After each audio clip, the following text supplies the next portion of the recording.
مسلسل ساری رات وریام نے اپنی ماں کو یاد کرتے ہوئے جاگ کر گزاری، اور ابھی تھوڑی دیر پہلے اس کی آنکھ لگی تھی جب ایک دم سے اپنے اوپر کچھ وزن محسوس کرتے ہوئے اس نے اپنی سرخ نیند سے بھری آنکھیں کھولی اور اپنے پیٹ کی جانب سر اٹھا کر دیکھا، جہاں رافع بڑے آرام سے اپنا سر ٹکائے پاؤں دوسری جانب کیے لیٹا ہوا تھا۔ اٹھ سالے کمینے، پیچھے ہو تو! وہ غصے سے رافع کو جھٹکتا ہوا بولا، جو کہ ابھی بھی ایسے ہی لیٹا اسے مکمل اگنور کیے جا رہا تھا۔ ہیلو، کس سے بات کریں آپ مسٹر؟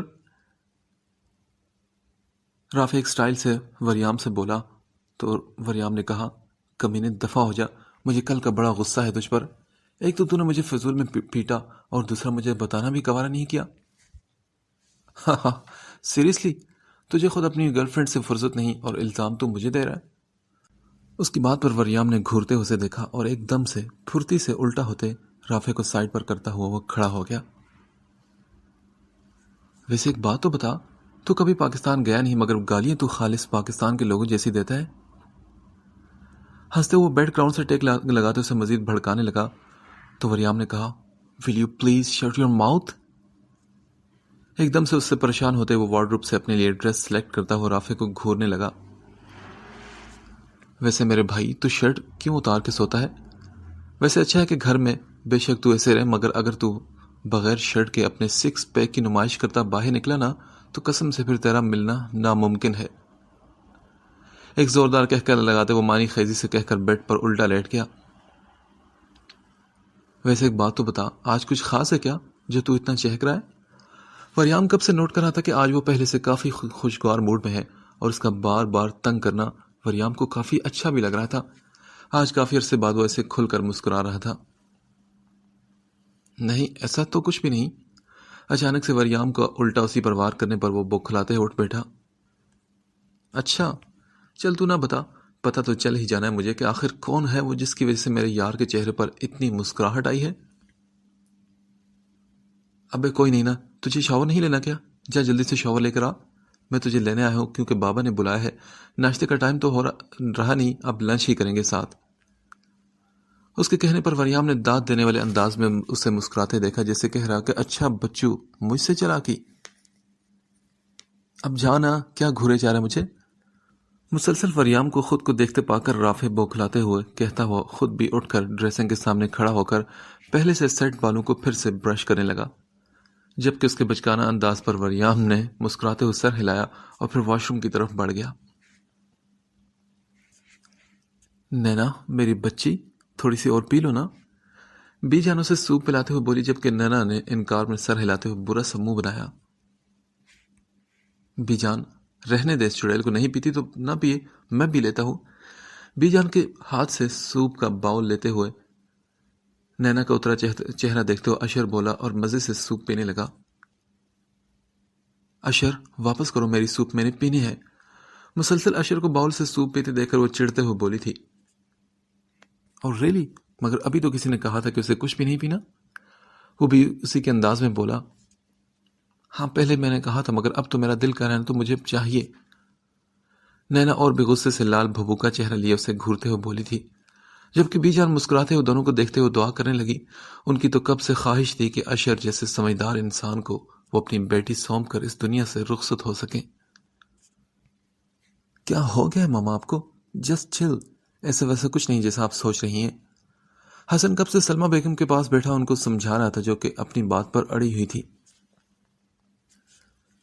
مجھے پتا ہے کہ کیسی بات ہے حسن، دیکھا نہیں اپنے باپ کو کیسے لے کر گیا ہے سب کے سامنے، اور ایک تم ہو جسے اس منحوس ماری سے شادی کرنی ہے۔ ارے یہ ڈائن ابھی تو میرے گھر کی بہو بنی نہیں کہ پہلے ہی باپ اور بیٹے کو قابو کر لیا۔ میں کیا کروں، کس سے کہوں؟ ہائے! روتے ہوئے دہائیں دیتے ہوئے سلمہ بیگم نے اپنے آنسو صاف کیے تو حسن بولا، دیکھو مما، مجھے اس میں کوئی دلچسپی نہیں، مگر آپ شاید بھول رہی ہیں کہ چاچو کی ساری پراپرٹی نینا کی ہے، اور جو بھی اسے شادی کرے گا اس کی 5 انگلیاں گھی میں ہوگی، اور ہمیں تو پیسے سے مطلب ہے۔ ویسے بھی شادی کی بات پڑی رہے گی کسی کونے میں، میں تو یسرا سے شادی کر لوں گا بعد میں، اور آپ کو زندگی بھر کے لیے فری کی نوکرانی بھی مل جائے گی، جو کہ نہ صرف آپ کی خدمت کرے گی بلکہ ہر بات کو مانے گی۔ اوہ، یہ تو میں نے سوچا ہی نہیں۔ ارے واہ میرے لاڈلے بیٹے، شاباش، جیتا رہ تو، کیا منصوبہ بنا ہے تو نے۔ سلمہ بیگم اس کی باتیں سن کر بہت خوش ہو کر بولی، اچھا ماما مجھے کام ہے، میں تھوڑی دیر میں آتا ہوں۔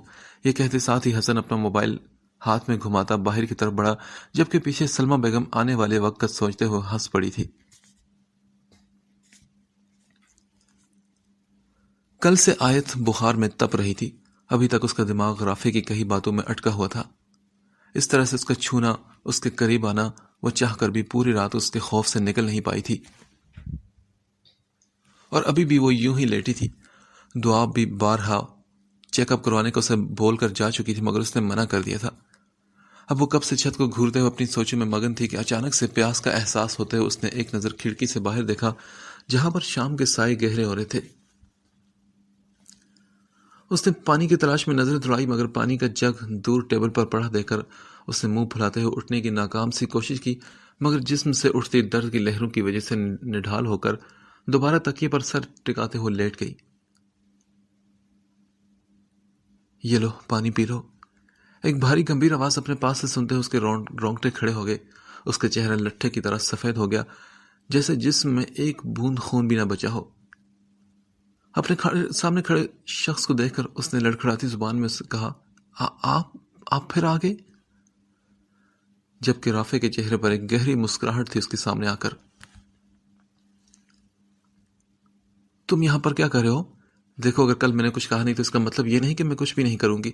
میں کوئی معصوم بیچاری ٹائپ لڑکی نہیں جسے تم ہر وقت ہراس کرتے پھرو۔ دائیں ہاتھ کی شہادت کی انگلی اٹھائے اسے وارن کرنے کسی انداز میں کہتے ہوئے آیت نے ایک نظر بند دروازے کی طرف دیکھا۔ چاہے وہ خود کو جتنا مرضی بہادر کہتی، مگر یہ سچ تھا کہ رافع کو اس وقت اپنے سامنے دیکھ کر اس کا روم روم ڈر اور خوف سے کپ کپا رہا تھا، مگر وہ اپنا ڈر چھپانا جانتی تھی۔ ایسے کتنے ہی حالات کا وہ مقابلہ کر چکی تھی اپنی تلخ زندگی میں۔ چپ ہو جاؤ، میں یہاں پر کوئی تمہیں مارنے تھوڑی آیا ہو جو تم یوں شور مچا رہی ہو۔ رافع کو اس وقت وہ بالکل لڑاکا عورتوں جیسی لگی، جبکہ رات کو تو وہ بالکل ڈری سہمی ڈرپوک لڑکی لگی تھی اسے۔ ابھی وہ خود بھی اس کی بہادری پر حیران تھا۔ تبھی آیت اپنے خشک ہوتے ہونٹوں پر زبان پھیر کر بڑی مشکل سے بولی، پھر کیوں آئے ہیں یہاں پر؟ تم آج یونیورسٹی نہیں آئی تو تمہاری دوست وریام کو پتہ چلا کہ تمہاری طبیعت ٹھیک نہیں، بس اسی لیے ہم تمہاری عیادت کو آئے ہیں۔ وہ اسے تفصیل سے بتاتا اسی کے بیڈ پر گرنے کے سے انداز میں بیٹھا تھا۔ اٹھو یہاں سے، جا کر چیئر پر بیٹھو۔ اچانک آفت پر وہ بوکھلاتے ہوئے سیدھا ہو کر غصے سے بولی، جبکہ اس کے انداز پر رافع نے داد دینے والے انداز میں گردن گھماتے ہوئے اس کے بخار سے خون چھلکاتے چہرے کو دیکھا۔ تم نے ابھی تک چینج نہیں کیا؟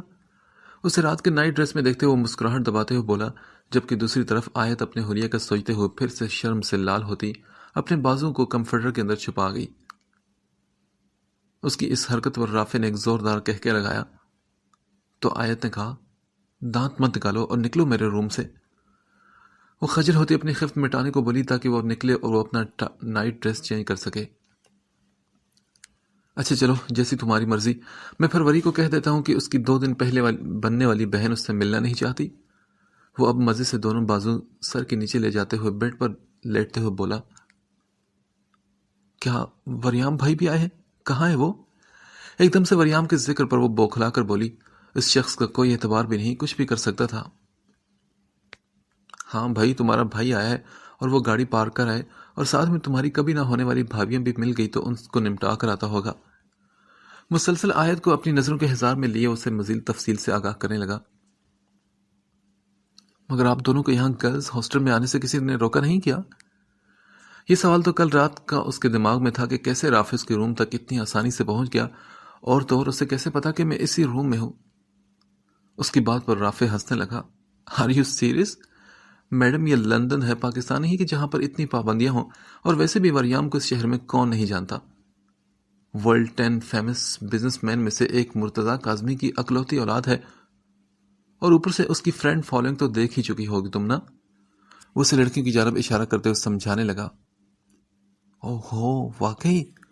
وہ غور سے اس کی بات سنتی آخر میں ہونٹوں کو او شیپ میں ٹرن کرتے ہوئے بولی، جیسے ابھی سمجھ میں گئی ہو۔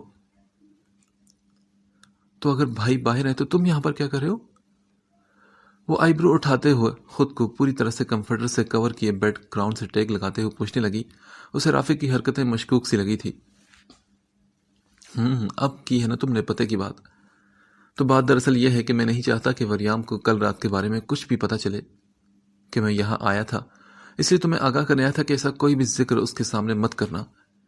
ایک ہاتھ کی کوہنی کو بیڈ پر ٹکاتے ہوئے قدرے سیدھا ہوتے ہوئے بالوں میں ہاتھ پھیرتے بولا، اف کتنا گھنا مسینہ ہے یہ. دل ہی دل میں اسے مختلف ناموں سے نوازتے ہوئے بولی، کیوں نہ بتاؤں میں ضرور بتاؤں گی بھائی کو، اور یہ بھی بتاؤں گی کہ ان کا دوست کتنا گھنا مسینہ ہے، جیسے دکھتا ہے ویسا شریف ہے نہیں. اور اس سے آگے کہ وہ کچھ اور بولتی، ایک دم سے ہاتھ بڑھاتے اسے گردن سے پکڑ کر اسے خود سے نزدیک کرتے ہوئے رافع نے پرشوق نظروں سے اس کی پھیلی ہوئی آنکھوں کو دیکھا. اب بولو کیا بتاؤ گی تم؟ جھٹکے سے اسے اپنے نزدیک کرتے ہوئے وہ شوخ لہجے میں بولا، جبکہ دوسری طرف آیت کی زبان اس کے تالو سے چپک چکی تھی. وہ اس وقت رافع کے چہرے کے بالکل نزدیک تھی، اتنا نزدیک کہ اسے رافع کی گرم سانسیں اپنے چہرے پر محسوس ہو رہی تھی. خود پر لپیٹا ہوا کمفرٹر ایک طرف فرش پر پڑا تھا. اس وقت وہ پھر سے رات کے حلیے میں اس کے سامنے تھی، مگر اب فرق یہ تھا کہ اس وقت رات کو اندھیرا تھا، اس کے برعکس اس وقت روشنی میں اسے نڈھال کرا تھا. بولو نا، بتاؤ گی تم اسے؟ اس کے چہرے کے تاثرات کو دیکھتے ہوئے رافع نے اس کی گردن پر دباؤ بڑھاتے ہوئے اسے اپنی جانب کھینچا. نہیں میں کچھ نہیں بتاؤں گی، چھوڑو مجھے. بڑی مشکل سے اپنے الفاظ مکمل کرتے وہ مچلتے ہوئے اس کے حصار سے نکلنے کو ہاتھ پاؤں چلانے لگی. گڈ، میں تمہارے بھائی کو دیکھ لوں، تب تک تم چینج کر لو. الٹے ہاتھ کی پشت سے اس کے دہکتے رخسار کو سہلاتے ہوئے یہ کہہ کر وہ باہر وریام کی طرف بڑھ گیا تھا، جبکہ اس کے جاتے ہی ایک جھٹکے سے بیڈ سے اتر کر وہ واش روم میں بند ہو گئی تھی. بی جان، باہر کوئی آیا ہے اور آپ کو بلا رہے. زہرہ جو کہ نینا کی طبیعت کی خرابی کی وجہ سے آج جلدی کام پر آ گئی تھی، صبح ہی صبح کسی شخص کے ساتھ خوبصورت سی دکھنے والی عورت کو دیکھتے ہوئے ان کے بتانے پر کہ وہ بی جان سے ملنے آئی ہیں، انہیں بیٹھک میں بٹھا کر خود وہ اوپر بی جان کے پاس چلی آئی تھی، جو کہ نینا پر صورتیں پڑھ کر دم کر رہی تھی. ٹھیک ہے زہرہ، ان کو بٹھاؤ، میں ابھی آتی ہوں. نینا پر دم کر کے پھونکتے ہوئے زہرہ سے مخاطب ہو کر وہ بولی، جو کہ جی اچھا کہہ کر باہر چلی گئی تھی. السلام علیکم. بیٹھک میں داخل ہوتے ہوئے بی جان نے سلام کرتے ہوئے شائستگی سے ان کی طرف دیکھا. رضا صاحب ان کو دیکھ کر فوراً آگے بڑھ کر ان کے سامنے سر جھکا کر بولے، وعلیکم السلام بی جان. جبکہ شمائلہ کے ساتھ بی جان بھی حیرت زدہ سی گھنگ تھی.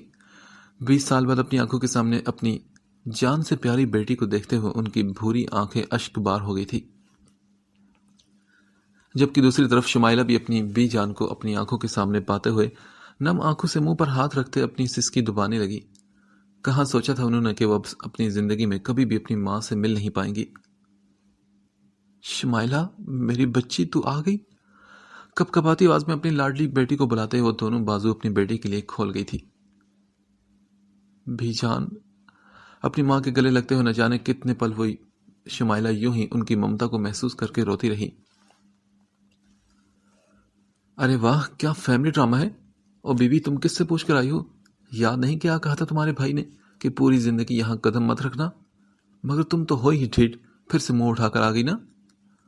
سلمہ بیگم کو بھی زہرہ نے بتا دیا تھا کہ کوئی مہمان آیا ہے، تبھی وہ بھی دوڑتی ہوئی آئی تھی کہ پتہ چلے کہ آخر کون ہے، مگر سامنے ہی شمائلہ کو دیکھتے وہ پھر زہر برے لہجے میں ان پر برس پڑی تھی.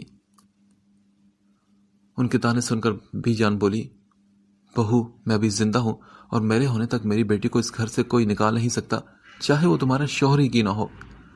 اپنی روتی ہوئی بیٹی کو ساتھ لگائے وہ ایک عزم سے بولی. اتنے برس بیٹی کے بغیر گزار کر اب وہ کیسے کسی کو بھی اجازت دیتی کہ ان کی بیٹی کی طرف کوئی آنکھ بھی اٹھائے. زہرا، بیوی جان اور صاحب کے لیے میرے ساتھ والا کمرہ کھول دو، صفائی میں نے کروا دی ہے، اور ان کے کھانے پینے کا بندوبست بھی کرو. بی جان نے زہرا کو ہدایت دی کیونکہ جب سے نینا کی طبیعت خراب ہوئی تھی وہ اب گھر میں رہی تھی کہ حامد صاحب نے سختی سے منع کیا تھا کہ اب سے وہ پچھلے حصے میں نہیں بلکہ گھر میں رہیں گی. اسی دن سے وہ روز ساتھ والا کمرہ صاف کرتی تھی. ان کے دل میں ایک آس اور امید تھی کہ ان کی بیٹی ایک نہ ایک دن ضرور ان سے ملنے آئے گی. زہرا کو حکم دیتے ہوئے اپنی بیٹی کو ساتھ لگائے ایک نظر سلمہ کے ہونک بنے چہرے پر نظر ڈالتے ہوئے رضا کو اشارہ کرتی اوپر کی طرف بڑھی تھی. کیسی طبیعت اب میری بہن کی؟ وریام نے پیار سے آیت کے سر پر ہاتھ رکھتے ہوئے شفقت سے پوچھا. بھائی میں ٹھیک ہوں، آپ کیسے ہیں؟ لو بھلا مجھے کیا ہونا ہے، میں تو بالکل ٹھیک ہوں، مگر تمہیں اچانک بخار کیوں ہو گیا؟ وہ مشکوک سا ہوتا آیت کے سرخ چہرے کو دیکھ کر بولا، جی نہیں بھائی میں تو ٹھیک ہوں، ایسی ویسی کوئی بات نہیں، بس اچانک سے کوئی تھوڑی طبیعت خراب ہو گئی تھی۔ وہ بیڈ گراؤنڈ سے ٹیک لگاتے ہوئے چور نگاہوں سے رافع کو دیکھتے ہوئے بولی، جو کہ اسی کو دیکھ رہا تھا، دیکھو آیت اگر کوئی مسئلہ ہے تو بتا دو، میں حل کر سکتا ہوں۔ اچانک سے رافع کے کہنے پر وریام نے چونک کر اسے دیکھا، جو ویسے تو کسی لڑکی کی طرف دیکھنا بھی پسند نہیں کرتا تھا، بلکہ وریام پر بھی اس بات سے غصہ ہوتا تھا، مگر آج جس طرح سے وہ بہانے بنا کر زبردستی اس کے ساتھ آیا تھا، کچھ شک تو اسے ہو ہی چکا تھا کہ ضرور ان دونوں کے درمیان کوئی گڑبڑ ہے۔ کیا ہوا، ایسے کیوں دیکھ رہے ہو؟ میں نے تو بس ویسے ہی بولا تھا۔ اچانک سے وریام کے اور آیت کے دیکھنے پر وہ گھبراتا ہوا اپنی صفائی دینے لگا۔ وریام نے رافع کو نظر انداز کرتے ہوئے آیت سے کہا، چلو ہم چلتے ہیں، ایک بار تمہارا چیک اپ کرواتے ہیں۔ اس کی بات پر آیت نے انکار کرتے ہوئے کہا کہ نہیں، اس نے کہیں نہیں جانا، اب وہ ٹھیک ہے۔ پھر تھوڑی دیر تک اس سے باتیں کرنے کے بعد پھر اس کے سر پر ہاتھ پھیر کر اسے خدا حافظ کہتا وہ باہر نکلا۔ ویسے ایک بات بتاؤں، یہ کلر بھی تم پر اچھا لگتا ہے، مگر پہلے والا زیادہ اچھا لگتا تھا۔ اس وقت بلو سوٹ اور اسٹالر میں آیت کے خوبصورت چہرے کو دیکھتے ہوئے آنکھ دبا کر بولا، جبکہ دوسری طرف اس کی حرکت پر وہ سٹ پٹائی اور وریام کو دیکھا، جو کہ شاید فون کال پر مصروف تھا۔ رافع نے تبھی موقع سے فائدہ اٹھاتے ہوئے پھر اس سے کہا، اپنا خیال رکھنا، میں کال کروں گا، پک ضرور کرنا۔ وہ اسے کہتا پیار سے اس کا گال تھپک کر دروازے کی طرف بڑھا، جبکہ پیچھے اس کی حرکت پر آیت ابھی بھی شاک سٹیٹ میں ویسی ہی کھڑی رہی تھی۔ وہ جب سے آئی تھی بی جان سے باتیں کرتے رضا صاحب کو تو بالکل بھول چکی تھی۔ بچپن کے حسین پل یاد کرتے ان کی آنکھیں پھر سے نم تھی۔ بی جان، نینا کیسی ہے؟ اور آپ نے ملوایا نہیں مجھے اس سے ابھی تک؟ مجھے اس سے ملنا ہے، کہاں ہے وہ؟ ایک دم سے اپنے بھائی کی آخری نشانی اس کی بیٹی کا خیال آتے ہی شمائلہ بی جان کی گود سے سر نکالتے ہوئے بولی، جبکہ دوسری طرف صوفے پر بیٹھے رضا صاحب بھی ان کی بے چینی نوٹ کرتے ہوئے مسکرائے تھے۔ کیسی ہوگی بیٹا؟ ماں باپ کا سایہ تو بچپن سے ہی اٹھ گیا تھا، اور وہ بیچاری پوری زندگی منحوس ہونے کا طعنہ سنتے گزار چکی ہے۔ اس وقت بھی وہ بیمار ہے، پرسوں رات کو اس کی طبیعت اچانک خراب ہو گئی تھی۔ وہ تو شکر ہے کہ اشر بیٹا، اللہ اس کا بھلا کرے، میری آواز سنتے ہی کسی مسیحا کی طرح ہماری مدد کو آ پہنچا تھا۔ اوہ، اب وہ کیسی ہے؟ مجھے اس کے پاس لے چلے نا بی جان۔ بی جان کے ہاتھ تھامتے ہوئے شمائلہ بیگم اٹھ کھڑی ہوئی، جبکہ بی جان بھی گردن ہاں میں ہلاتے ہوئے انہیں ساتھ لیے نینا کے کمرے کی طرف بڑھ گئی تھی۔ کیا ہوا وی، آر یو اوکے؟ لائرا کب سے اس کا اداس ہونا نوٹ کر چکی تھی۔ وہ کسی بھی چیز میں دلچسپی نہیں لے رہا تھا، اس لیے اس سے پوچھ بیٹھی، سوری یار، پارٹی پھر کبھی، ابھی مجھے جانا ہوگا۔ وہ ان سے سوری کرتا یونیورسٹی کی پارک میں داخل ہوا۔ Oh hello dude, where are you go? اپنے پیچھے سے آتی جیک اور سیم کی آواز پر گاڑی کا ڈور کھولتے اس کے ہاتھ رکے۔ اس وقت وہ ڈسٹرب تھا، کسی کا بھی سامنا کرنا اس کے لیے مشکل تھا، کچھ آ کے وہ ان سے لڑائی کرتا۔ وہ جانتا تھا کہ یہ دونوں سے کتنی بار باسکٹ بال میں ہارنے کے باوجود بھی وی سے جلنے کی وجہ سے اسے نیچا دکھانے کا کوئی موقع ہاتھ سے جانے نہیں دیتے تھے۔ دیکھو ابھی میرا موڈ نہیں، پھر کبھی۔ وہ انگلش میں ان سے بات کرتا گاڑی کی طرف بڑھا۔ سیدھے سے کہو نا کہ تم ڈر گئے۔ کہہ کے لگاتے ایک دوسرے کے ہاتھ پر ہاتھ مارتے وہ وریام پر ہنستے تھے، جبکہ دوسری جانب وریان کے ماتھے پر بل نمودار ہوئے۔ اوکے آ جاؤ۔ چہرے پر گہری مسکراہٹ سجائے وہ اپنی گاڑی سے اپنی ٹی شرٹ نکالتے وہیں کھڑا چینج کرتا ان کے ہاتھ سے باسکٹ بال لیے گراؤنڈ کی طرف بڑھا۔ دوسری جانب جیک اور میکس بھی مسکراتے اس کے پیچھے گئے۔ پورے ہفتے کی تیاری کے بعد وہ وریام کو چیلنج کر چکے تھے۔ وہ جانتے تھے کہ وریام نے پریکٹس چھوڑ دی ہے، مگر شاید وہ بھول چکے تھے کہ اس نے پریکٹس چھوڑی ہے، کھیلنا نہیں۔ وہ مسلسل بال کو اپنے ہاتھوں میں دائیں بائیں پاس کرتا، ایک پر اسرار نظر سے اپنے دائیں اور بائیں موجود جیک اور میکس کو دیکھ کر ہنسا۔ تبھی اچانک جیک نے آگے بڑھتے ہوئے بال اس سے چھینی چاہی، مگر اتنی ہی تیزی سے وہ بال کو پاؤں کی مدد سے ہوا میں اچھالتا جیک کے منہ پر ایک زوردار کک کر چکا تھا، جو کہ کراہتا ہوا دور جا گرا۔ اب وہ مسلسل پاؤں کو حرکت دیکھتا پھرتی سے بال کو گھما رہا تھا۔ میکس کے لیے سمجھنا مشکل ہو گیا کہ بال کون سے پاؤں پر ہے۔ وہ لگاتار اس کے پاؤں پر دائیں بائیں ہوتی بال کو دیکھتے ہوئے چکراتے سر سے اس کی طرف بڑھا، جبکہ وی نے پاؤں سے بال کو جھٹکے سے پش کرتے ہوئے الٹا ہوتے ہوئے جمپ کرتے ہوئے بال کو گول میں ڈالا اور ہاتھ جھاڑتا ایک نظر میکس اور زمین پر منہ سے نکلتے خون کے ساتھ لیٹے جیک کو دیکھا۔ وہ کھیل کم رہا تھا اور ان کا مذاق زیادہ بنا رہا تھا. ان کے گیم کے رول تھے کہ everything is fair in game. چاہے کسی کو بھی لگ جائے کوئی کچھ نہیں کہہ سکتا. مگر یہ پہلی بار تھا کہ وریام نے کسی کو گیم کے دوران مارا تھا اور اس کی وجہ صرف اسے ڈسٹرب کرنا تھا. اب وی نے اپنے ہاتھ میں موجود بال کو مسکراتے ہوئے میکس کی طرف دیکھتے ہوئے اس کی طرف اچھالا. میکس پہلے تو حیران ہوا مگر پھر سنبھلتے ہی وہ گول کی طرف بڑھا اور حیرت انگیز طور پر وریام نے اسے روکا نہیں. وہ حیرت سے گھنگ وریام کو ڈھونڈنے لگا. جب سیٹی بجاتے وریام نے ایک آنکھ دباتے مسکراتے اسے بال چھینی. اس سے پہلے کہ میکس کچھ سمجھتا وریام اسے بال لے کر گول کر چکا تھا. آج کی بات میری اجازت کے بغیر میرے راستے میں تم دونوں مت آنا. اور میکس تجھے اس لیے چھوڑا کہ ابھی اس کا علاج کروا جا کے. اور ہاں میں نے پریکٹس چھوڑی ہے مگر کھیلنا نہیں. Mind it. انگلی اٹھاتے ہوئے انگلش میں اسے وارن کرتے ہوئے اپنے بکھرے بالوں میں ہاتھ پھیرتا وہ گراؤنڈ سے نکلتا چلا گیا. Hi uncle how are you. وہ یونیورسٹی سے نکلتا پورا دن کلب میں گزارتے اب آتی رافع کی کال پر اس کے گھر پر تھا. آؤ میرے یار ویلکم ویلکم.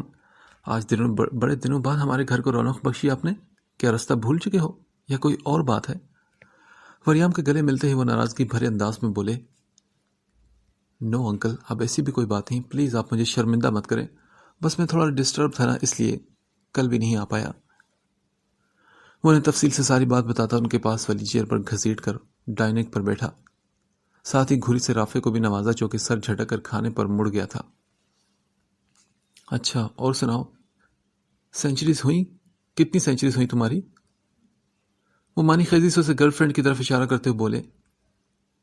انکل آپ کی دعا سے تیسری سینچری ہونے والی ہے مگر آپ نے یہ اچھا نہیں کیا یار. وہ پلیٹ میں نگٹس نکالتے ہوئے برا سا منہ بناتے بولا. کیوں اب میں نے کیا کر دیا ہے؟ دیکھیں انکل آپ نے کہا تھا کہ چاہے جتنی مرضی گرل فرینڈز بنا دو مگر کوئی سین کریٹ مت کرنا. اور اگر کوئی مجھ سے خود سے کس کرنا چاہے تو اس میں کیا ہے؟ آخر کو میرے بھی تو 100 ارمان ہیں. دل کر ہی جاتا ہے مگر آپ نے مجھ سے پرومس لے کر اچھا نہیں کیا نا. اچھا برخوردار یہ بھی تمہاری بھلائی کے لیے میں نے کہا تھا. وہ مسکراتے ہوئے ایک نظر اپنے سوبر بیٹے پر ڈالتے ہوئے بولے. اچھا لیکن وہ کیسے انکل؟ وریام ناسمجھی سے انہیں دیکھتا ہوا پوچھ بیٹھا. دیکھو اس لیے کہ کیونکہ کل کلا اگر تیری بیوی تجھ پر طنز کرے کہ تم نے اتنی گرل فرینڈز بنائی ہیں پتہ نہیں کس کس کے ساتھ منہ مارتے رہے ہو تو ایٹ لیسٹ تم قسم اٹھا کر اپنی پاک دامنی بیان تو کر سکتے ہو نا. اچھا ویری فنی انکل. وریام ان کی بات پر ہنستے ہوئے ان کی بات کو ہوا میں اڑاتے ہوئے بولا کہ بھلا یہ کیسے ممکن تھا کہ وریام مرتضیٰ کاظمی کسی کو صفائی دے. ویسے انکل ایک بات کا دکھ ہے مجھے اور اسی بات کی خوشی بھی. وہ پلیٹ میں سے ایک بائٹ لیتے رافع کو دیکھتے ہوئے انکل سے بولا. اچھا بتا ہی دو کہ کون سی وہ بات ہے. یار انکل پرسوں نا ایک بہت ہی خوبصورت لڑکی ملی بالکل شادی ٹائپ والی لڑکی. وریام کا یہ کہنا تھا کہ رافع کے چہرے کے تاثرات ایک دم سرد ہوئے اور پلیٹ میں چمچ گھماتے ہوئے نگٹس کو گھونے لگا. او تو پھر کس بات کی دیری ہے؟ اٹھا لو لڑکی کو اور شادی کر لو. ارے نہیں انکل اسی بات کا دکھ ہے نا کہ اس بیچاری نے بات بننے سے پہلے مجھے بھائی بنا لیا. وریام کا کہنا تھا کہ ایک پرزور کہہ فضا میں گونجا جس میں خود وریام کی آواز بھی شامل تھی. پہلی بار کوئی لڑکی اچھی لگی اور اس نے تجھے بھائی بنا لیا. Very funny. یہ وہ ہنستے بولے. تبھی رافع غصے سے ٹیبل سے اٹھتے بولا. ڈیڈ میرا ہو گیا آئی ایم گوئنگ. وہ ٹھا سے پلیٹ کو فرش پر پٹکتا روم کی طرف بڑھ گیا تو وہ حیرت سے بولے. اسے کیا ہوا؟ ارے انکل آپ کے بیٹے کو محبت ہو گئی ہے اب شادی کروا دیں اس کی. پانی کے گلاس کو منہ لگائے وہ ریلیکس سا بولا. کس سے مطلب کیا کہہ رہے تم وری؟ وہ حیرت زدہ تھا کہ ان کا بیٹا جو کہ شادی کا نام تک نہیں لینے دیتا تھا اور لڑکیوں سے کوسوں دور بھاگتا تھا اسے محبت ہوگی. یہ بات ہضم کرنا تھوڑا مشکل تھا. جی ہاں انکل یہ آپ کا شرمیلا میری کل بننے والی نئی نویلی بہن پر لائنیں مارتا پھر رہا ہے اور مجھے بچہ سمجھتا ہے کہ جو کہ ان کاموں میں سب کا باپ ہے. اور ویسے بھی میں اپنی بہن کے لیے کوئی اچھا سا لڑکا ڈھونڈ رہا ہوں. اپنے لڑکے کی رائے پوچھ کر مجھے بتائیے گا. اگر وہ راضی ہے تو پھر کچھ کرتے ہیں ان دونوں کی شادی کا. وہ رازدارانہ انداز میں کہتے ہوئے چہر کھسکا کر اٹھ کھڑا ہوا. آہستہ سے دروازے کھولتے وہ اندر داخل ہوتی اپنے سامنے لیٹی لڑکی کو آنکھیں پھاڑ کر دیکھ رہی تھی. اس کی بڑی بڑی آنکھیں، گھنی خمدار پلکیں، باریک خوبصورت سی چھوٹی ناک، سرخ ہوتے بھرے بھرے ہونٹ، سرخ و سفید رنگت میں سامنے موجود چہرے کو دیکھتے انہیں حیرت کا جھٹکا لگا۔ بی جان، یہ تو بالکل میرے جیسی دکھتی ہے۔ وہ نینا کے بے تحاشا حسین چہرے کو دیکھتے ہوئے بی جان سے بولی، جو کہ مسکرا کر کہنے لگی، ہاں بیٹا، یہ بالکل اپنی پھپھو پر ہی گئی ہے۔ نہیں بی جان، یہ تو مجھ سے بھی کئی گنا زیادہ معصوم اور خوبصورت ہے۔ وہ پیار سے آگے بڑھتے ہوئے نینا کا ماتھا چومتے ہوئے بولی، پھپھو آپ؟ نینا جو ابھی تھوڑی دیر پہلے سوئی تھی، اچانک کسی کے لمس پر چونکی تو سامنے ہی اپنی پھپھو کو دیکھتے ہوئے وہ حیرت زدہ سی ہو کر اٹھ بیٹھی، جبکہ دوسری طرف شمائلہ حیران تھی کہ جب آخری بار وہ نینا سے ملی اس وقت وہ محض 6 ماہ کی تھی، تو پھر اسے کیسے معلوم ہوا کہ اس کی پھپھو ہے؟ شمائلہ نے چونکتے ہوئے بی جان کو دیکھا، جنہوں نے مسکراتے ہوئے سر ہاں میں ہلایا کہ میں نے اسے تمہارے بارے میں بتا دیا تھا۔ ہاں میں، کیسی ہو تم میری جان؟ اب وہ مسکراتے ہوئے آنکھوں میں نمی سموئے دونوں ہاتھوں میں اس کا چہرہ تھامے باری باری اس کے نقوش کو چومتے ہوئے بولی، میں بالکل ٹھیک ہوں پھوپھو، اور آپ کیسی ہیں؟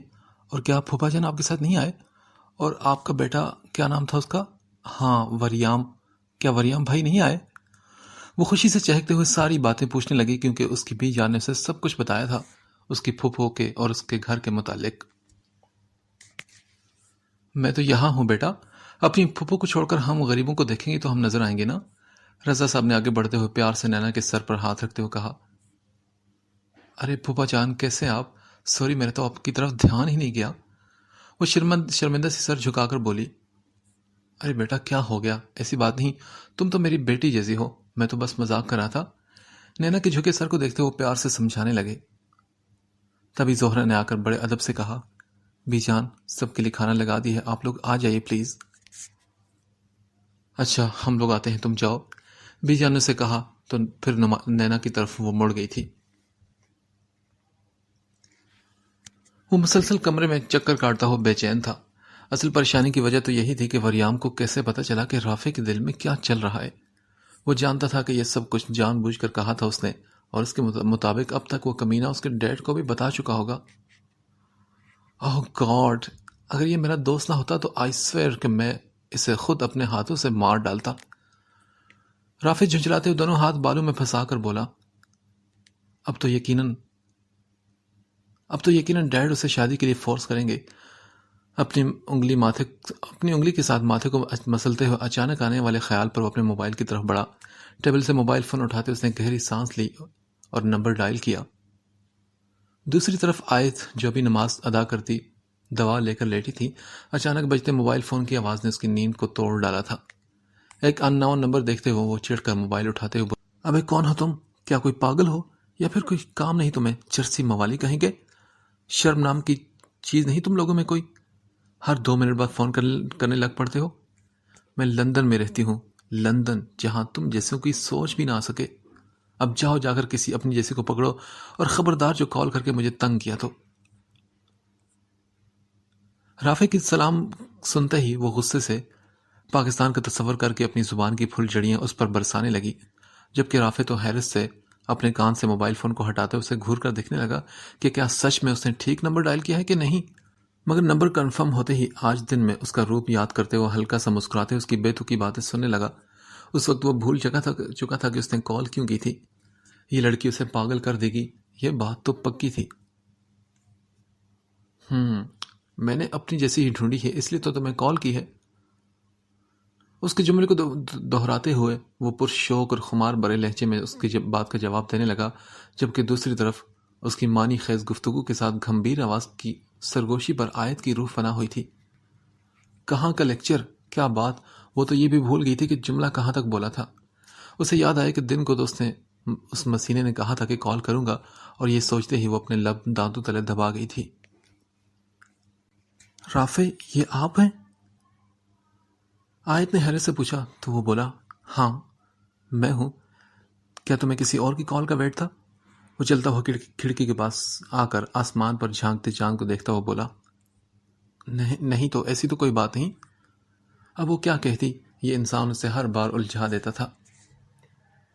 اچھا، طبیعت کیسی ہے اب تمہاری؟ چند پلوں کی خاموشی کے بعد رافع نے پھر بات شروع کی۔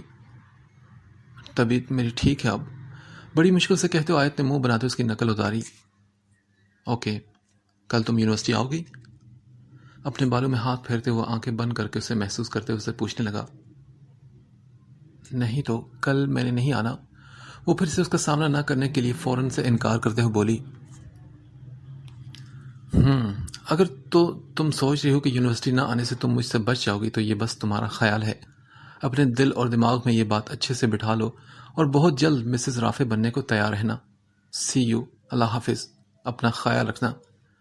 اپنی بات کے بعد اس نے بغیر اس کی بات سنے کال کٹ کر دی، جبکہ دوسری طرف رافع کے سر عام اظہار اور شادی کا کہنے پر آئے تو بے یقین سی ہو کر فون کو گھورنے لگی۔ بھلا وہ کیسے کرتی اس سے شادی؟ اس کی تو اپنی زندگی طوفانوں میں گھری تھی۔ وہ اب کوئی بھی آزمائش پالنا نہیں چاہتی تھی، مگر اس قسمت کا کیا کرتی جو اوپر بیٹھے رب نے اس کے لیے لکھ ڈالی تھی۔ مسلسل 2 دن سے وہ خود کو بیزی رکھنے کی کوشش میں ہلکان تھا۔ کتنا سوچا تھا کہ چاہے جو مرضی ہو جائے وہ پاکستان نہیں جائے گا، مگر اگلے ہی آتے خیال پر وہ بے بس ہو جاتا۔ تب وہ چھوٹا تھا، کچھ بھی نہیں کر پایا کہ اب بھی اس کے موم ڈیڈ کے ساتھ ویسا ہی سلوک ہوگا۔ نو وے، میرے ہوتے ہو کوئی انہیں کچھ کہہ بھی نہیں سکتا۔ یہ سوچتے ہی موبائل اٹھا کر اس نے کچھ ضروری ٹیکس کرنے کے بعد اپنی ٹکٹ کنفرم کرواتا اپنا ضروری سامان پیک کروانے لگا، جو کہ اس کے حساب سے پاکستان میں نہیں ملے گا۔ موم، ڈیڈ، آئی ایم کمنگ، اور ڈیڈ سب سے پہلے تو میں آپ کا حساب لوں گا۔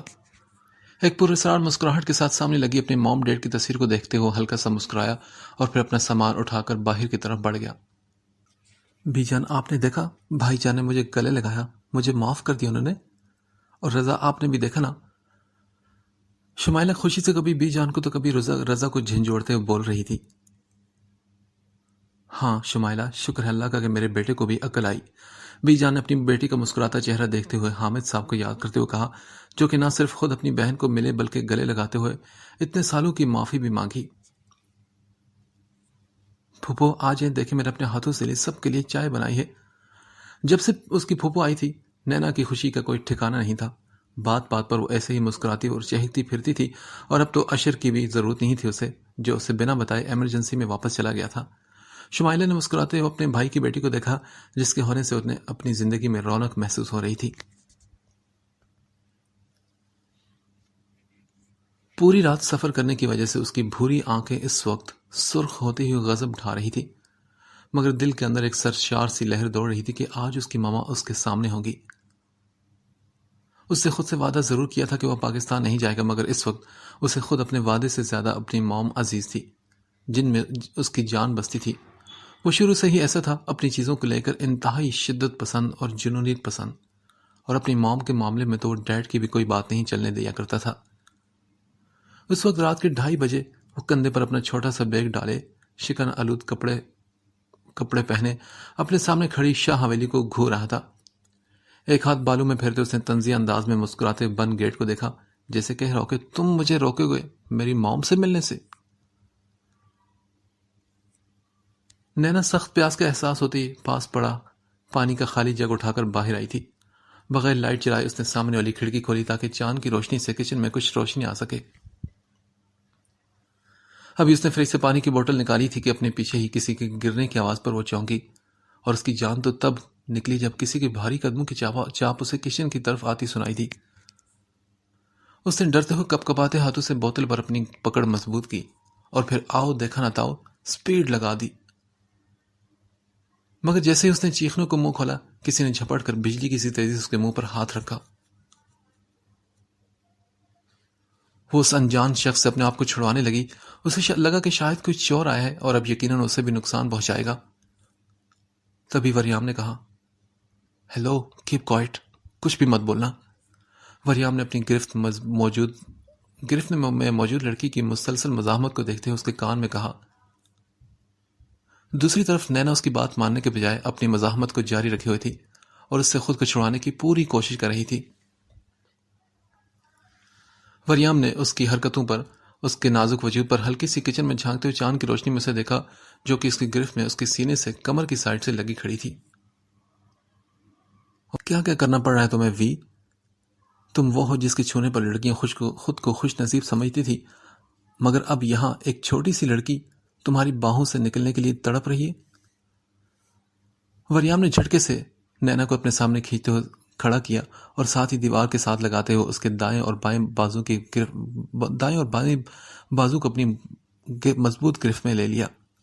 اسے یقین تھا کہ اب وہ نہیں چیخے گی جب اپنے سامنے اس قدر ڈیشنگ اور ہینڈسم لڑکے کو دیکھے گی، مگر وہ دوسرے ہی پل اس کے چہرے پر پھیلی مغرور مسکراہٹ پل بھر میں لبوں سے سمٹی تھی۔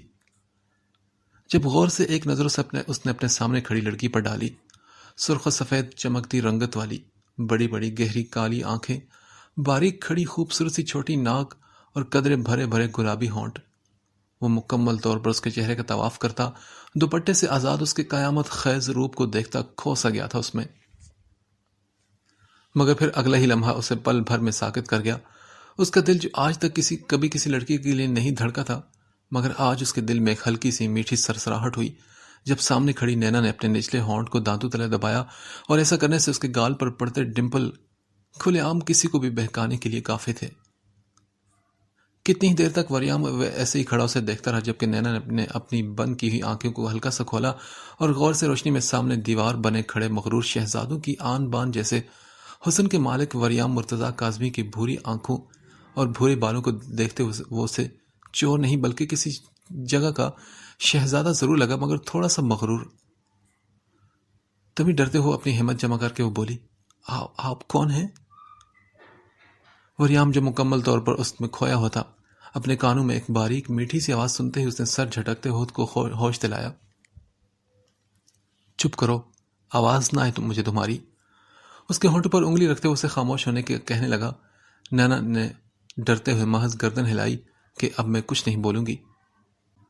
اب مجھے بتاؤ کہ یہاں پر مسٹر مرتضیٰ کاظمی اور ان کی وائف آئی ہیں، کس روم میں ہیں وہ دونوں؟ مجھے لے کر چلو، نہیں تو تمہاری خیر نہیں۔ وہ سختی سے ایک بازو اس کی پتلی کمر میں ڈالتا، اپنی مضبوط گرفت میں اسے لے کر کہتا اس کی جان خوش کر گیا تھا۔ نینا نے دھنی آنکھوں سے اس بے حس انسان کو دیکھا اور پھر ایک کمرے کی طرف اشارہ کیا جو کہ سیڑھیوں کے اوپر ہی سامنے والا روم تھا۔ وہ اسے ایسے ہی پکڑے اپنے ساتھ کھینچتے ہوئے ان کے کمرے کے سامنے لے کر گیا۔ نینا حیران تھی کہ آخر یہ انجان شخص کون تھا اور اس کی پھپھو کو کیسے جانتا تھا۔ وریام اس کی پریشانی سے انجان اس کے کان میں کہنے لگا، اب جلدی سے دروازے پر دستک دو۔ اس کے انداز میں ایک وارننگ تھی کہ اگر یہ کام نہ کیا تو وہ جیسے جان سے مار ڈالے گا۔ نینا نے ڈرتے ہوئے ہلکی سی دستک دی دروازے پر، اور مرتضیٰ جن کی ابھی آنکھ لگی تھی، دروازے پر ہوتی دستک پر وہ ایک نظر شمائلہ پر ڈالتے ہوئے پاؤں میں جوتے ڈال کر اٹھ کر دروازے کی طرف بڑھے۔ دروازہ کھلنے کی آواز پر وریام نے نینا کو دبوچے ایک سائڈ دیوار سے لگاتے ہوئے اس کے منہ پر سختی سے ہاتھ رکھا۔ اس اچانک ہونے والے واقعے پر وہ اپنی بڑی بڑی آنکھیں کھولتے اسے دیکھنے لگی۔ بعد میں دیکھ لینا، ادھر ہی ہوں میں۔ ہلکی سے مسکراہٹ سے اس کے فک چہرے کو دیکھتے ہوئے آنکھ دباتا ہوا بولا، جبکہ دوسری طرف نینا کا دل کیا کہ اس منحوس انسان کا منہ توڑ دے۔ رضا نے آواز دی، کون ہے؟ مگر کوئی بھی جواب نہ ملنے پر وہ کمرے سے نکلتے ہوئے ریلنگ پر کھڑے ہو کر نیچے جھکتے ہوئے دیکھنے لگے کہ شاید کوئی نیچے ہو، اور دوسری طرف وریان نے ان کے کمرے سے نکلتے ہی اپنا ہاتھ نینا کے منہ سے ہٹایا۔ جہاں نینا نے اپنی جان چھوٹنے پر شکر بھری سانس خارج کی، وہی اگلے ہی لمحے اس کا سانس اٹکا تھا جب وریام نے جھکتے ہوئے اس کے دائیں گال میں پڑتے ڈمپل پر اپنے ہونٹ رکھ دیے۔ پھر آہستہ سے پیچھے ہوتے اس نے ایک نظر نینا کے خون چھلکاتے چہرے کو دیکھا اور سیدھا روم میں داخل ہوتے روم کو لاک کر دیا۔ باہر کوئی بھی نہ ملنے پر رضا نے پیچھے مڑتے دیکھا تو سامنے ایک سائڈ پر نینا کو بت بنے کھڑا دیکھ کر اس کی طرف آئے اور بولے، نینا بیٹے کیا ہوا؟ سب ٹھیک تو ہے نا؟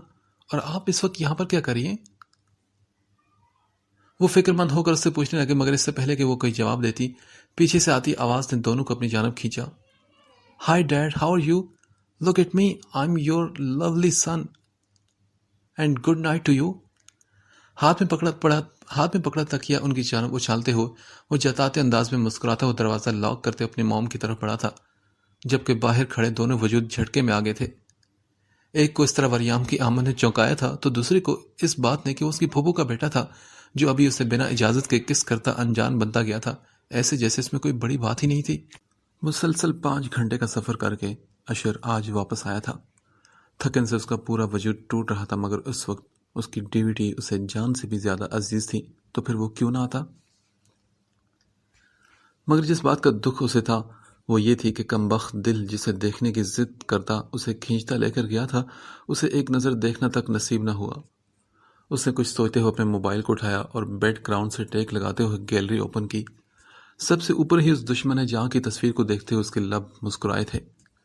یہ تصویر اس نے آج سے 2 سال پہلے لی تھی، جب وہ شاہ ویلا میں اچانک گیا تھا، مگر سامنے ہی رمشا کو پپی کے ساتھ دیکھتے اس کا دل زوروں سے دھڑکا تھا۔ آف وائٹ کا سوٹ اس کی سفید رنگت کو اور نکھار رہا تھا۔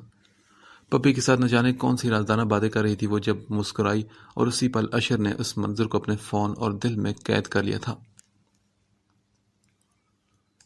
وہ رمشا کو چاہتا تھا، یہ بات اس کی بیسٹ فرینڈ نینا کے علاوہ کوئی بھی نہیں جانتا تھا۔ اسے معلوم تھا کہ وہ کبھی بھی اس کے نصیب میں نہیں آئے گی۔ اس کی مغرور سوچ سے بھی وہ واقف تھا، مگر اپنے سینے میں دھڑکتے اس دل کا کیا کرتا جو کہ اسے رمشا کے نام کے سامنے ہی بے بس کر جاتا تھا۔ اپنے سینے پر موبائل رکھتے اس نے گھڑی کی طرف دیکھا جہاں اس وقت 7 بج رہے تھے۔ آج رات 10 بجے اس کی اپنی ٹیم کے ساتھ ایک ریڈ تھی، ایک ہوٹل پر جہاں پر بہت سے غیر قانونی کام ہوتے تھے۔ الارم سیٹ کرتے اس نے آنکھیں بند کی، مگر شاید کہ وہ جان پاتا کہ آنے والے لمحے اس کی زندگی میں کیسی کیسی تبدیلیاں طوفان برپا کرنے والے تھے۔ وہ تھکی ہاری منہ لٹکائے کینٹین کی طرف بڑھی، تبھی دعا نے مسلسل منہ بناتے آیت کو منہ بناتے دیکھ کر پریشان ہو کر پوچھ لیا، اب آپ کو کیا ہو گیا میڈم؟ کچھ بولیں گی مجھ سے؟ یار دعا کچھ بھی نہیں، پتہ ہے وری بھائی کہاں چلے گئے مجھے پتہ بھی نہیں چلا۔ 2 دن سے ملنا تو دور کی بات، انہوں نے بات بھی نہیں کی اور کال تک نہیں کی۔ آیت نے اپنی لیے چیئر کھسکاتے ہوئے بیٹھتے ہوئے کہا، سچ میں تم وی کو مس کری ہو یا پھر اس کے چمچے رافع کو؟ آنکھیں مٹکاتے ہوئے دعا نے ٹیبل پر کونی ٹکاتے ہوئے اس سے پوچھا، جبکہ اس طرح سے اس کے کہنے پر وہ چیئر کی بیگ سے جا لگی تھی۔ استغفر اللہ، توبہ توبہ لڑکی، کیا کہہ رہی ہو تم میرے بارے میں؟ ہاں کیا سچ ہی تو کہہ رہی ہوں میں؟ اب تو میں ہضم نہیں ہو رہا تو میں کیا کروں؟ آیت کو دکھ ہوا کہ کیوں اس نے اس مسینے کو باتوں میں آتے ہی سب کچھ بتا دیا تھا۔ تب سے ہی وہ ایک بات ہی کی رٹ لگائی تھی کہ بندے کا دل آ گیا اس پر، اور اب تو اس کی خیر نہیں۔ وہ کب سے اسے اگنور کر رہی تھی۔ تبھی دعا نے سے پوچھا، اگر وہ تجھے پروپوز کر دے تو تو ہاں کر دے گی؟ دعا تم جانتے ہو نا میرے بارے میں، پھر بھی تم ایسے سب یہ بات کہہ رہی ہو۔ آیت نے نم آنکھوں سے اسے دیکھا۔ دیکھو فدک، میری بات تو سنو۔ دعا نے اسے سمجھانا چاہا، اور رافع جو کہ 2 دن آفس ورک کے چکر میں آیت سے مل نہ سکا تھا، اور اب فری ہوتے ہی ہاسٹل سے آیت کا پتہ چلتے ہی کہ وہ یونیورسٹی گئی ہے، سیدھا یونیورسٹی چلا آیا، اور پھر یونیورسٹی سے وہ کینٹین میں پہنچ چکا تھا۔ جب وہ انٹر ہوا تبھی اس آیت کے جملے اس کے کانوں میں پڑے تو اس نے اپنے قدم بے اختیار وہیں روک لیے تھے۔ آیت دعا سے کہہ رہی تھی، کتنی بار کہوں مت پکارا کرو مجھے اس نام سے، اگر کسی نے سن لیا تو پھر قیامت آ جائے گی۔ آیت نے اسے غصے سے ٹوکتے ہوئے کہا، اوہ سوری یار، منہ سے نکل گیا، اب نہیں لوں گی تمہارا نام۔ دعا اس کے ہوائیں اڑتے چہرے کو دیکھ کر پیار سے معافی مانگتے ہوئے بولی، جبکہ سائڈ پر کھڑے رافع کے ماتھے پر ڈھیروں بل نمودار ہوئے تھے، تو کیا سچ میں وہ یہاں کسی مقصد کے تحت آئی تھی؟ اگر ایسا نہیں تھا تو پھر اس نے اپنا نام کیوں بدلا؟ نہ جانے کتنے ہی سوال اس کے من میں ابھرے، اور پھر وہ اسے بغیر ملے غصے میں تیز قدم اٹھاتا گیٹ کی طرف بڑھ گیا تھا۔ دوسری طرف وہ آنے والے طوفان سے انجان بے خبر بیٹھی اپنی زندگی کے بارے میں سوچ رہی تھی کہ کس طرح گزرے گی یا یہ کب ختم ہوگی۔ پچھلے آدھے گھنٹے سے وہ بار بار دروازہ کھٹکھٹاتے ہوئے تھک چکی تھی، مگر نہ جانے وہ لوگ اسے لاک کرتے کہاں جا چکے تھے۔ وہ کراچی سے بنا بتائے اپنے دوستوں کے ساتھ آئی تھی، مگر اب وہ پچھتا رہی تھی اپنے فیصلے پر۔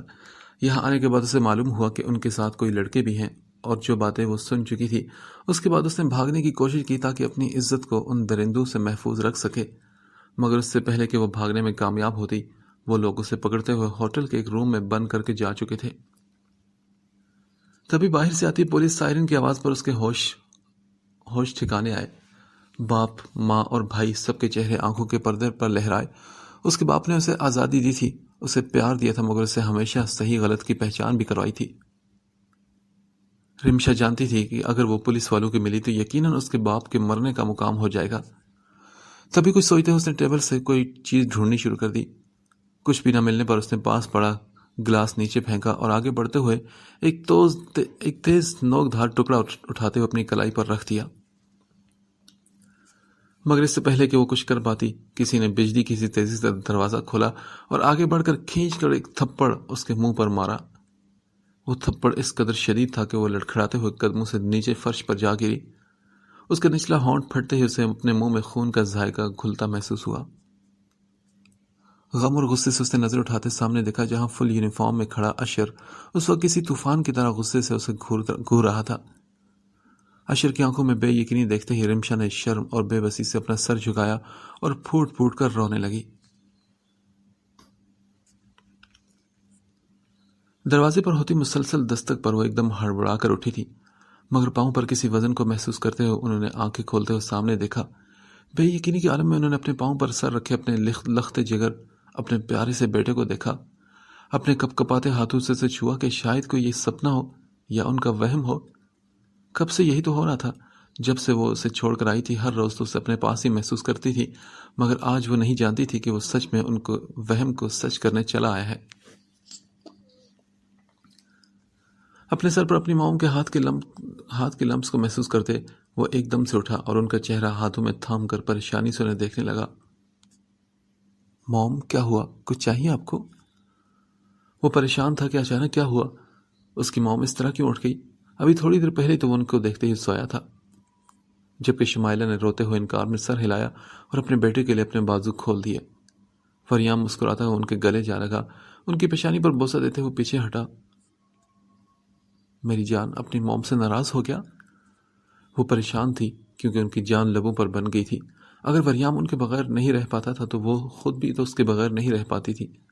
ان کی زندگی کا بس ایک ہی تو سرمایہ تھا، ان کا بیٹا، جس میں ان کی سانسیں اٹکی رہتی تھی۔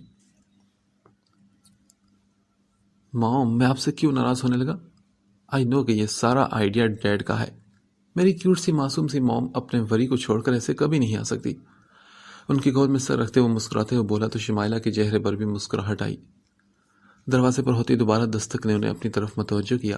وریام نے منہ ٹیڑھا کر کے دروازے کو گھورا جیسے ابھی اس کی موم اور اس کے درمیان خلل ڈالنے والے کو کچا کھا جائے گا۔ جاؤ وری بیٹا، دیکھو تمہارے ڈیڈ ہوں گے۔ اس کے پیشانی سے بال سنوارتے ہوئے جھک کر بوسہ دیتے ہوئے پیار سے بولی تو وہ بھی اٹھتا ہوا دروازے تک چلا گیا۔ سامنے کھڑے اپنے ڈیڈ کی حالت دیکھ کر اس کی ہنسی نکل گئی تھی، جو بکھرے ہولیے میں سوجی بھوری آنکھوں سے ہاتھ میں تکیا پکڑے اسے گھور رہے تھے۔ وریام سمجھ گیا کہ شاید وہ پوری رات سو نہیں پائے، اسی وجہ سے ان کی یہ حالت ہے۔ پیچھے ہٹو تم بندر! وہ غصے سے اس کا دروازے کے بیچ دیوار بنائے رکھے بازو کو ہٹاتے ہوئے اسے نئے نام سے نوازتے ہوئے اندر کی طرف بڑھے۔ جہاں اپنے نئے نام پر وریام کی ہنسی چھوٹی، وہیں شمائلہ نے غصے اور صدمے سے اپنے مجازی خدا اپنے ہسبینڈ کو گھورا کہ آخر ان کا شہزادہ کہاں سے انہیں بندر دکھتا ہے۔ شمائلہ کے غصے بھرے تیور دیکھ کر رضا ہڑبڑاتے ہوئے نیند کا بہانہ بناتے جلدی سے بیڈ پر ایک سائڈ پر لیٹ گئے۔ کمرے میں شمائلہ اور وریام کے کہکوں کی آواز نے رونق بکھیر دی تھی۔ جی انکل، آپ پریشان مت ہو، رمشا بالکل ٹھیک ہے۔ اپنے سامنے دونوں ہاتھوں میں چہرہ چھپائے رونے کا شغل پورا کرتے ہوئے رمشا کو دیکھ کر اشر نے کہا، ویل انکل، اب آگے کیا کرنا ہے؟ وہ موبائل پر بھی بڑے ادب سے بولا۔ اسے یاد آیا کہ تھوڑی دیر پہلے اسے شیزا کی کال آئی تھی جو کہ رمشا کی فرینڈ تھی اور اشر اسے اچھے سے جانتا تھا۔ اس نے ہی اشر کو بتایا تھا کہ رمشا بنا بتائے اپنی نئی دوستوں کے ساتھ پارٹی کرنے گئی ہے، اور یہ بھی کہ وہ لڑکیاں اچھی نہیں۔ کئی بار میں نے رمشا کو سمجھایا مگر اس نے میری بات نہیں مانی اور اب مجھے اس کی ٹینشن ہو رہی ہے۔ شیزا کی بات سنتے وہ تھوڑا حیران بھی ہوا اور پھر کچھ سوچتے اس نے حماد صاحب کو کال کی۔ جب ان سے رمشا کی غیر موجودگی کا پتہ چلا تو اشر کے ماتھے پر کئی بل آئے تھے۔ ابھی وہ بات کر رہے تھے کہ کال کے درمیان ایک ان نون نمبر سے کال آئی۔ اشر کے کہنے پر انہوں نے کال پک کی۔ کال ان کے پارٹنر فاروق ستار کی بیٹی تھی جسے رمشا نے تھپڑ مارا تھا۔ اس نے کال کے دوران ہی بتایا تھا کہ رمشا اس کے قبضے میں ہے اور اب وہ اپنے تھپڑ کا بدلہ بھی لے گا۔ اگر وہ اپنی بیٹی کو بچا سکتے ہیں تو بچا لیں۔ ہوٹل کا پتہ بھی اس نے اسی غصے میں سینڈ کیا کہ لاہور آنے تک وہ اپنا کام کر چکا ہوگا۔ کال کاٹتے ہی وہ زمین پر ڈھیر سے گئے تھے۔ پوری عمر بھر کی عزت ان کی مٹی میں ملنے والی تھی۔ تبھی انہیں اشر کی فون کال پر انہوں نے روتے ہوئے سب کچھ بتایا اور پھر اشر کے کہنے پر انہوں نے ہوٹل کا نمبر بھی سینڈ کیا۔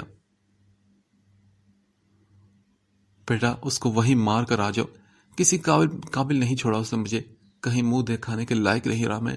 یہ سب میری غلطیوں اور میرے گناہوں کی سزا ہے۔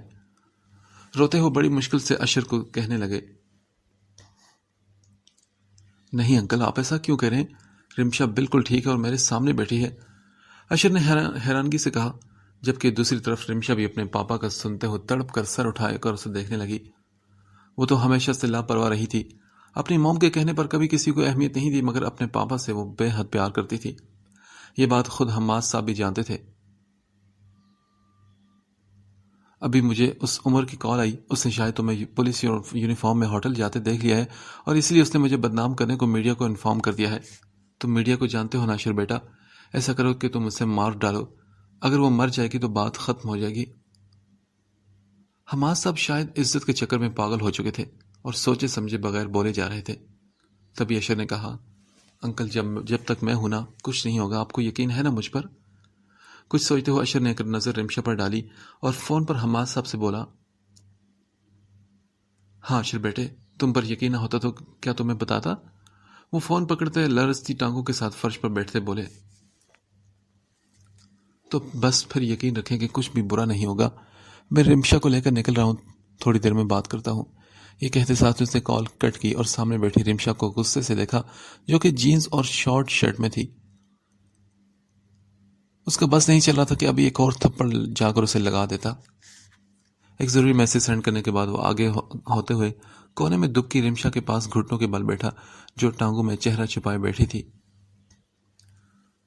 2 انگلیوں سے کا چہرہ اس نے اوپر کیا، وہ اسے دیکھنے لگا جہاں بائیں گال پر اس کی انگلیوں کے نشان واضح نظر آ رہے تھے۔ سرخ و سفید چہرے پر پڑے تھپڑ سے چہرہ لال انگارہ ہو چکا تھا۔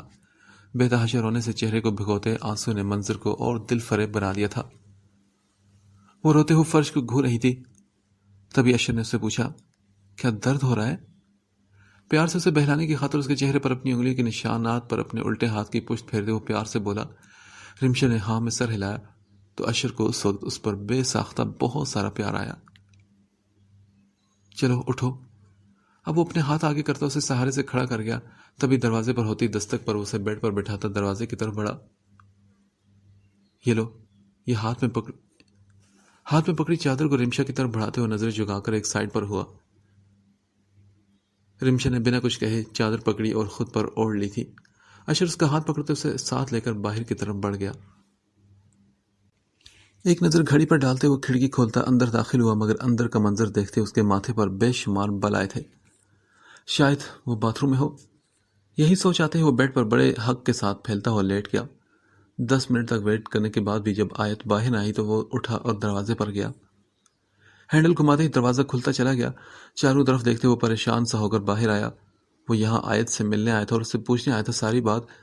وہ اس سے پوچھنے آیا تھا کہ آخر سچ کیا ہے، مگر اب پریشان تھا کیونکہ وہ پورے روم میں نہیں تھی۔ کچھ سوچتے ہوئے اس نے ایک طرف چھوٹی سی الماری کھولی، مگر اسے بھی خالی دیکھ کر رافع کو یقین ہو گیا کہ وہ جا چکی ہے۔ زور سے الماری بند کرتے وہ باہر آیا۔ اپنی گاڑی سٹارٹ کرتے اس نے فوراً زن سے وہاں سے بھگائی۔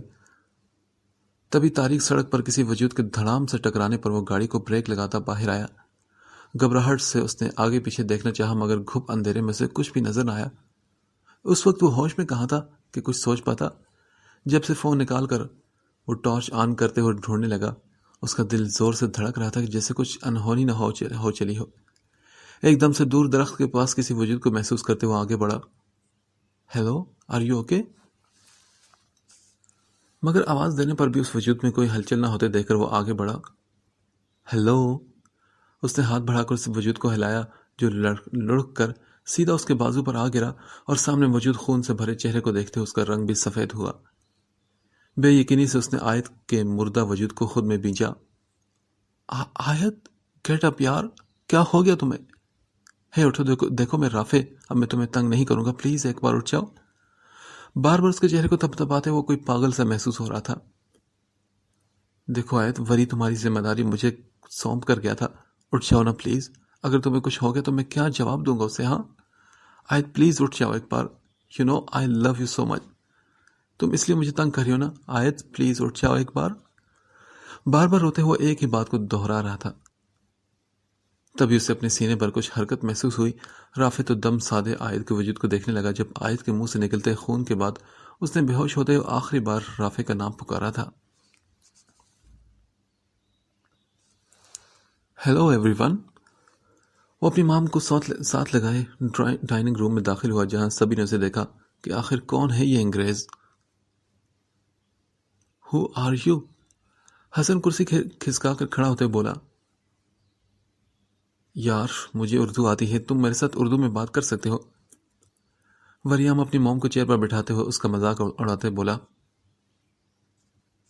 یہ وریام مرتضیٰ کاظمی، میرا بیٹا.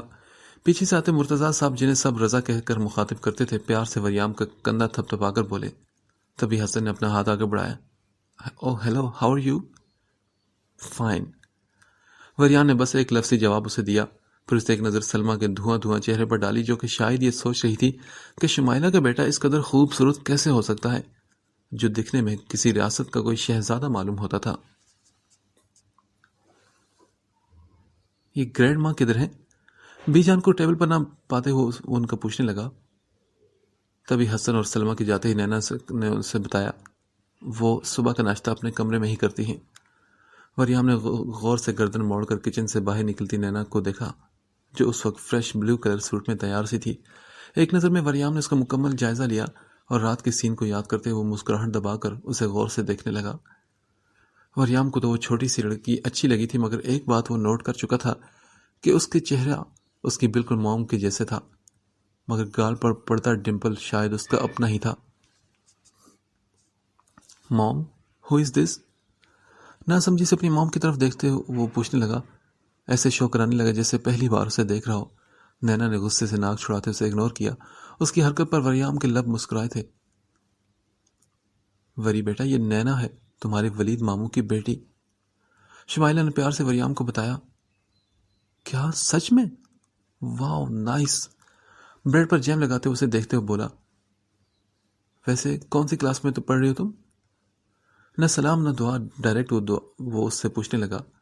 نینا نے چونک کر سر اٹھا کر اسے دیکھا اور بولی، ایکسکیوز می، میں یونیورسٹی جاتی ہوں اور تھرڈ ایئر میں ہوں. نینا نے غصے سے ایک لفظ ادا کیا. شاید وہ سمجھ چکی تھی کہ اسے کوئی چھوٹی سی بچی سمجھ رہا ہے. کیا کہا؟ Are you serious? تم یونیورسٹی جاتی ہو؟ حیرانگی سے اپنی ماں کو دیکھتے ہوئے نینا سے پوچھنے لگا. اچھا ابھی میں چلتی ہوں پھوپھو، بعد میں آپ سے بات ہوتی ہے. وریام کی باتوں کو اگنور کرتے ہوئے مسکراتے اپنے پھوپھو کے گلے لگتے ہوئے بولی، جبکہ وریام کی نظر اس کے گال میں پڑتے ڈمپل پر ہی تھی. وریام کو نامناسب کپڑوں میں باہر نکلتا دیکھ کر اس کے ڈیڈ نے فوراً سے روکتے ہوئے کہا، یہ کیا ہے وری؟ کیا پہنا ہے تم نے؟ What did? یہ میرے 6 پیگ ہیں، آپ کو نظر نہیں آ رہے کیا؟ وہ لاپرواہی سے کہتے ہوئے اپنے بھورے گیلے بالوں میں ہاتھ پھیرتے ہوئے بولا. اچھا رکو، کہاں جا رہے ہو تم؟ ڈیڈ کیا مسئلہ ہے آپ کے ساتھ؟ وہ اپنے ڈیڈ کے بار بار سوالات کرنے سے تنگ آتے ہوئے بولا. تبھی رضا صاحب بولے، بیٹا جی یہ آپ کا لندن نہیں جہاں آپ جیسے مرضی رہیں گے اور کسی کو کوئی آبجیکشن نہیں ہوگی. یہ پاکستان ہے، چلو اچھی سی شرٹ پہنو. ڈیڈ یہی تو میں کہہ رہا ہوں کہ صبح سے میں 5 بار نہا چکا ہوں، مگر یہ گرمی جا ہی نہیں رہی. آئی نو کہ یہاں کا موسم لندن جیسا نہیں، مگر تم ایسے باہر نہیں جا سکتے وری. چلو شرٹ پہنو، جلدی کرو. کیا چاہتے ہو کہ ہر کوئی تمہاری موم اور میری تربیت کے بارے میں سوال اٹھائے؟ اگر ایسا نہیں چاہتے تو یہ لو پہنو اسے. وہ ایک شرٹ وارڈروب سے نکالتے اسے تھما کر بولے، ڈیڈ یہ کیا ہے؟ میں نہیں پہن سکتا یہ. وہ پریشان ہوتا اپنے ڈیڈ کے ہاتھ میں فل سلیو آف وائٹ کلر کی شرٹ کو دیکھتے ہوئے بولا، ڈیڈ آپ جانتے ہیں نا کہ یہ شرٹ مجھے رافی نے گفٹ کری ہے، اس لیے میرے پاس ہے، مگر میں اسے پہن نہیں سکتا. وہ فوراً انکار کر گیا، جبکہ رضا نے آگے ہو کر اسے پکڑ کر بیڈ پر بٹھاتے ہوئے اسے خود ہی شرٹ پہنانا شروع کر دی. اچھا بس ٹھیک ہے، ان کو تو رہنے دے. وہ اوپری 2 بٹن کی طرف اشارہ کرتے ہوئے منہ بسور کر کہنے لگا تو رضا کو اس وقت بہت کیوٹ سا لگا. پیار سے اس کے ماتھے پر بکھرے بال سنوارتے اس کی پیشانی چوم گئے. اب بس بھی کر دے ڈیڈ، کیا بچے کی جان لے گے؟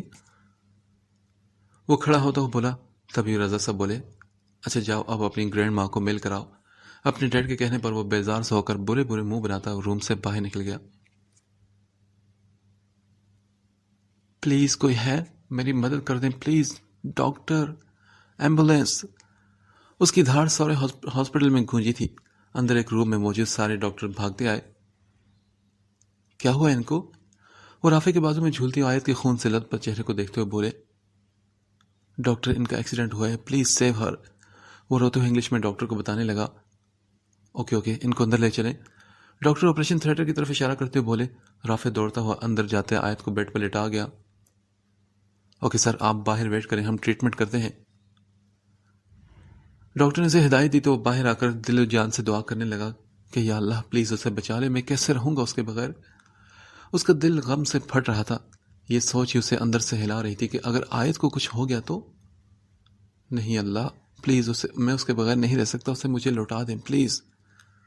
وہ روتے ہوئے بس اپنے رب سے ایک ہی فریاد کر رہا تھا، آیت کی زندگی کی۔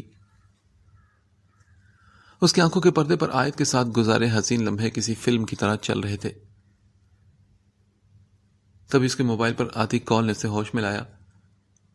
ڈیڈ پلیز اسے بچا لیں ڈیڈ، وہ بھی موم کی طرح مجھے چھوڑ کر جا رہی ہے ڈیڈ، اسے پلیز روک لیں آ کر، آپ کا بیٹا نہیں رہ سکتا اس کے بغیر، پلیز ڈیڈ۔ اپنے باپ کی کال سنتے ہی وہ فوراً روتے ہوئے بولا، اوکے بیٹا تم ہو کہاں؟ میری جان کون جا رہا ہے بتاؤ اپنے ڈیڈ کو۔ اس کی یہ حالت دیکھ کر وہ بھی پریشان ہو چکے تھے اور ان کی جان تو جیسے مٹھی میں بند ہو گئی تھی۔ ان کا اتنا صبر کرنے والا بیٹا آج اسے رو کیوں رہا تھا؟ ڈیڈ آپ پلیز آ جائیں۔ وہ روتے ہوئے لوکیشن سینڈ کرتا دونوں ہاتھوں میں چہرہ چھپائے بچوں کی طرح مزید شدت سے رو پڑا تھا۔